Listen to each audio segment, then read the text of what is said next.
পিঙ্কি কিচেনে সবাইকে স্বাগত জানাই। আজকে আমি একটি পাঁঠার মাংস রেসিপি শেয়ার করছি। এখানে 500 গ্রাম মাংস নিয়ে নিলাম, টক দই, কসুরি মেথি, নুন, সর্ষের তেল, কাশ্মীরি লঙ্কা গুঁড়ো, আদা রসুন বাটা, জিরে ধনের গুঁড়ো সব একসাথে নিয়ে মুড়ি বাটাও দিয়েছি, মেখে নেব সবগুলি। আলুটাকে ভেজে নিলাম। এখন মাংসটাকে ম্যারিনেট করে 10-15 মিনিটের জন্য ঢাকা দিয়ে রাখবো। তারপর রান্নাটা করে দেখাচ্ছি। নুন হলুদ সব দিয়ে দিলাম মাখার মধ্যে।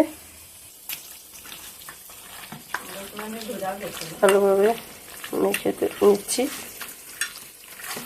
মেখে রাখলে মাংসটা একদম নরম হয়ে যায়, খেতে কিন্তু খুব ভালো লাগে। প্রেসারে দেওয়ার দরকার পড়ে না, একটু সময় লাগিয়ে কষিয়ে তারপর ঝোলটা দিয়ে ঢাকা দিয়ে দিলেই। আর এই মাংসটা কষা ভালো লাগে না, হালকা ঝোলই ভালো লাগে। গোটা তেজপাতা ফোড়নে দিয়ে দিলাম, আর একটু বেরেস্তা ভেজে রেখেছি, অল্পটা পেঁয়াজ দিয়ে দিচ্ছি। মাংসের মধ্যে গোলমরিচ দিলে কিন্তু খেতে ভালো লাগে, গোলমরিচও বেটে মাথাটার মধ্যে দিয়ে রাখলাম। একটু বেরেস্তা ভেজে নিলাম, পরে কাজে লাগবে। আর এখানে ম্যারিনেট করা মাংসটা, পেঁয়াজটা হালকা বাদামি কালার হয়ে এসেছে। এরপর যে ম্যারিনেট করা মাংসটা দিয়ে দিচ্ছি। গ্যাসের আঁচটাকে মিডিয়াম করে মাংসটাকে সময় লাগিয়ে কষাবো। মাংস যত কষানো হবে তত কিন্তু খেতে অসাধারণ লাগবে।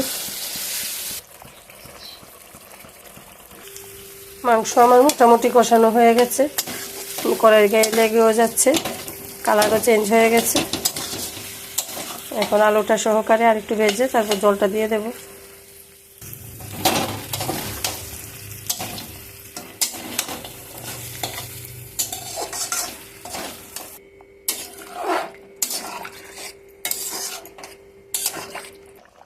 মাংস আমার একদম তৈরি।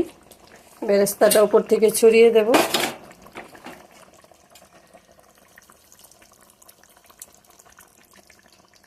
আজকের মতো এই পর্যন্তই। পরের কোনো সুন্দর রেসিপির সাথে আবার দেখা হবে।